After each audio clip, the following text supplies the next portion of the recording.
These are the heartbreaking moments when gospel legend Ron Kenoly's wife Diana paid her final tribute to the man who changed worship music forever.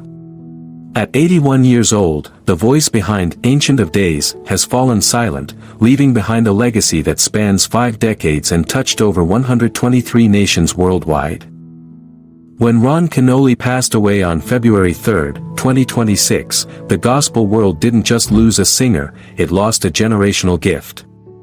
And nowhere was that loss felt more deeply than in the heart of his beloved wife Diana, whose emotional tribute has reminded us all of the man behind the music that shaped our faith. Born on December 6, 1944, in the small town of Coffeyville, Kansas, Ronald Kenneth Kenoly's journey to becoming gospel royalty began before he even took his first breath. His mother Edith rubbed her pregnant belly and prayed words that would prove prophetic. "Lord, let this one praise you." Little did she know she was carrying a child who would sell over 5 million albums and lead congregations of 200,000 people in worship across 6 continents. But Ron's path to glory wasn't straight or simple. As a young man in the 1960s, he had dreams that looked nothing like the ministry that would define his later years. After graduating high school, he moved to Hollywood with stars in his eyes, inspired by watching Sammy Davis Jr. and Nat King Cole grace national stages. "I was so impressed as I watched 2 black men grace a national stage," he later recalled. "I knew right then that was what I wanted." The military came calling in 1965, and Ron served in the U.S. Air Force from 1965 to 1968. During this time he met his first wife, Tavita, and formed a cover band called the Mellow Fellows that performed top 40 hits for fellow servicemen. When he left the Air Force in 1968, Ron was determined to make it in the music industry, but his sights were set on secular success, not sacred service. The 1970s saw Ron pursuing his R&B dreams with relentless passion. He signed with A&M Records, who gave him the stage name Ron Keith, and he recorded tracks like I Betcha I'll Get Ya and Soul Vaccination. His collaboration with Candy Ray on the single Lovely Weekend in 1972 sold nearly 200,000 copies, recorded at Clark Brown Audio Studio in Crenshaw, Los Angeles. He even sang demos for legendary songwriter Jimmy Webb, including Up, Up and Away. But success in the secular world came with a price Ron wasn't prepared to pay. In 1975, the same year he released his R&B single, Can't Live Without You, Ron made a decision that would change everything. He recommitted his life to Christ and walked away from the very career he'd been building. The stage lights dimmed, the record deals disappeared, and Ron Keith transformed back into Ron Kenoly, but now he was a man on a mission. What followed were 8 years that Ron would later describe as his wilderness period. "I was in obscurity for 8 years, singing my songs," he reflected in a 2024 interview. "Wherever the door would open, I would go, and I would sing, making no money. But that was the gift that was in me, and I was determined to use it. And I prayed, Father, I'll go through any door that you open." Those doors started opening in 1983 when he released his first Christian album, You Ought to Listen to This. 2 years later, in 1985, Ron became the worship leader at Jubilee Christian Center in San Jose, California, under Pastor Dick Bernal. This wasn't just a job change, it was a destiny shift. By 1987, he was ordained as the church's music pastor, and by 1993, he held the title of Ambassador of Music. The breakthrough that launched Ron into gospel stardom came in 1991 with the release of Jesus is Alive on Integrity Music.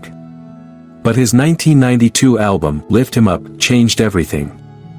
The album became the fastest-selling worship album in Christian music history and achieved gold status. At its heart was a song that would become Ron's signature anthem, Ancient of Days. The story behind Ancient of Days reads like divine appointment. Songwriters Jamie Harville and Gary Sadler completed the song in the spring and summer of 1991, and Ron's live recording was scheduled for Virginia Beach that October. Harville brought his family to witness what he sensed would be something special. "When it made the list for Ron Kenoly's Lift Him Up album, we were ecstatic," Harville remembered. When we realized that it would include a bass, flute and percussion solo, making the song last more than 7 minutes, we knew that God was up to something big.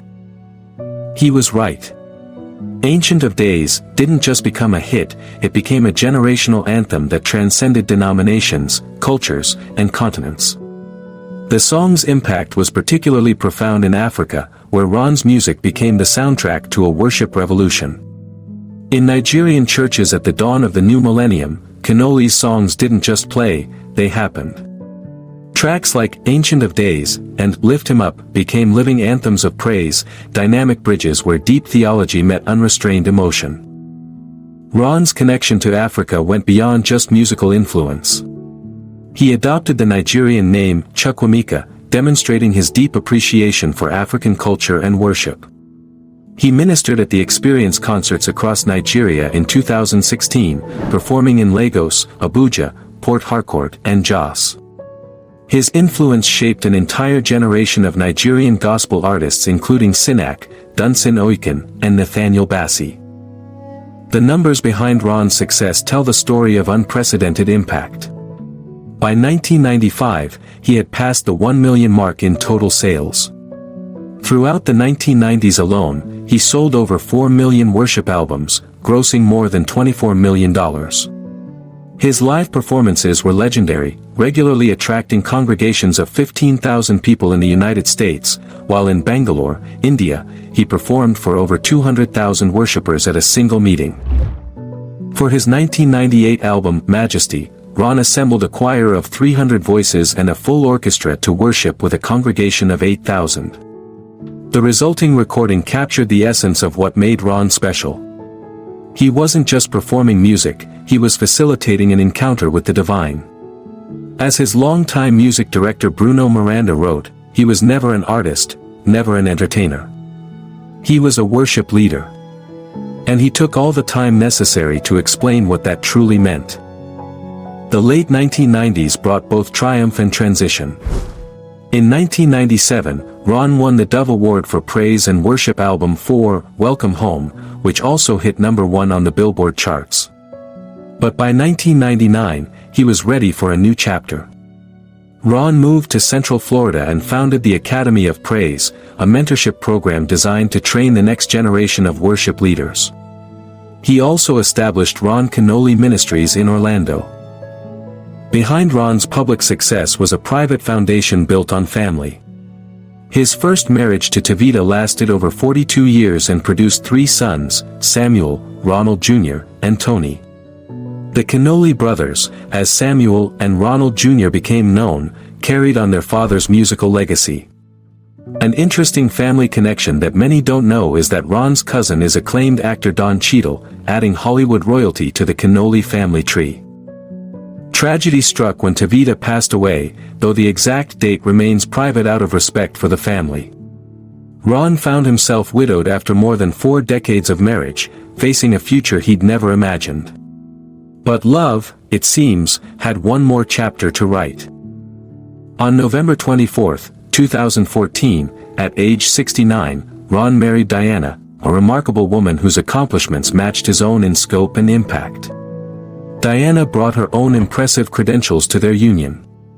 She's a United Nations Ambassador at Large, an ordained minister, and an executive director of the John Maxwell team. With a degree in accounting and finance from Warwick Business School in the United Kingdom and later earning a doctorate, Diana was far from just a pastor's wife. Of Kenyan and Ugandan descent, Diana became Ron's Nubian Queen, as he affectionately called her.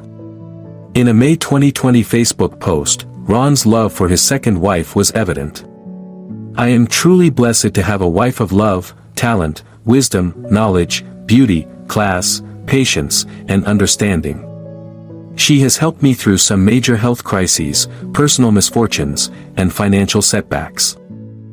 Those health crises became increasingly serious as Ron entered his 80s.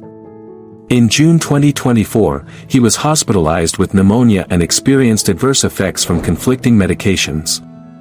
At the time, his son Samuel assured fans that his father was out of the woods, but the incident highlighted Ron's growing frailty.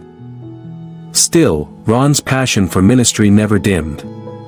Just 2 days before his death, on February 1, 2026, he posted on Instagram thanking the people who helped him reach over 123 nations. "I am 81 and in my 48th year of ministry," he wrote in what would become his final public message.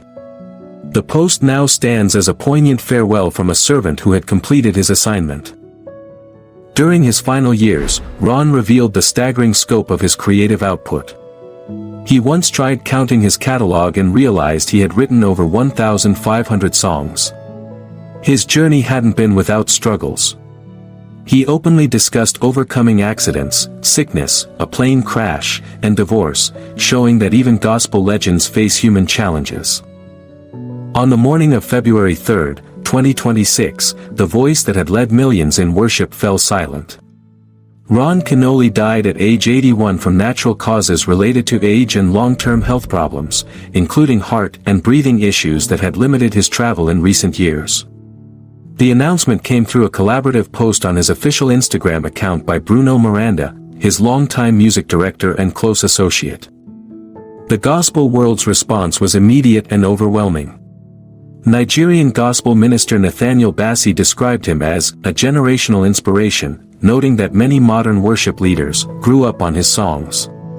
Dunsin Oyekan shared his tribute, honoring a general. "Rest in peace, Dr. Ron Kenoly. An end of an era. You are now singing forever in his presence." Pastor Tony Suarez simply said, "He was a generational gift."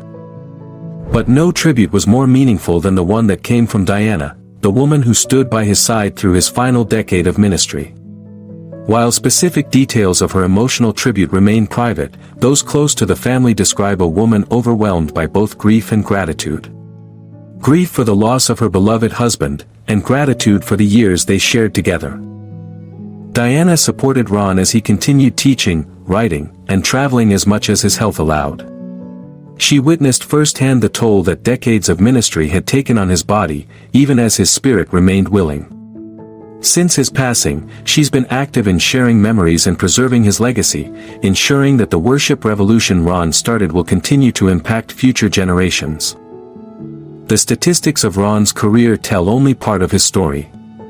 The 5 million albums sold, the 7-figure recording contract he signed with Integrity Music in 2003, a record for the Christian music industry at the time, the concerts before hundreds of thousands. These numbers matter, but they don't capture the essence of what made Ron Kenoly special. What made Ron unique was his understanding that worship wasn't about performance, it was about presence. He created what he called an environment for the manifest presence of God. His musical style was one of jubilant praise and individual excellence on musical instruments, but it was always in service of something greater than entertainment. Ron's influence extended far beyond the African continent that so embraced his ministry. He held degrees from Alameda College in California, a Master of Divinity from Faith Bible College in Missouri, and a Doctorate of Ministry in Sacred Music from Friends International Christian University in California. His academic credentials matched his artistic achievements, making him a true scholar of worship. As we remember Ron Kenoly today, we're reminded that legends aren't just made by talent. They're forged through perseverance, shaped by trials, and refined by time. From a young man dreaming of secular stardom to a worship leader who touched 6 continents, Ron's journey proves that God's plans are often different from our own, but always better. His first wife Tavita saw him through the lean years and the breakthrough years. His second wife Diana walked with him through the legacy years and the final years. Both women understood they were married to more than a man, they were partnered with a mission. Today, as Diana grieves the loss of her husband and the gospel world mourns the passing of a giant, Ron Kenoly's music continues to play in churches around the globe. Children who weren't even born when Ancient of Days was first recorded are now lifting their voices to sing along with a melody that has become timeless. The boy from Coffeyville, Kansas, whose mother prayed he would praise God, fulfilled that destiny beyond what anyone could have imagined. Ron Kenoly didn't just sing about worship, he defined it for a generation. And while his voice may be silent now, the praise he taught us to sing will echo in eternity. That's the legacy of Ron Kenoly. Not just the albums or the awards, but the countless souls who learned to worship in His presence and now continue to create their own environments for the manifest presence of God. In the end, that might be the greatest tribute of all.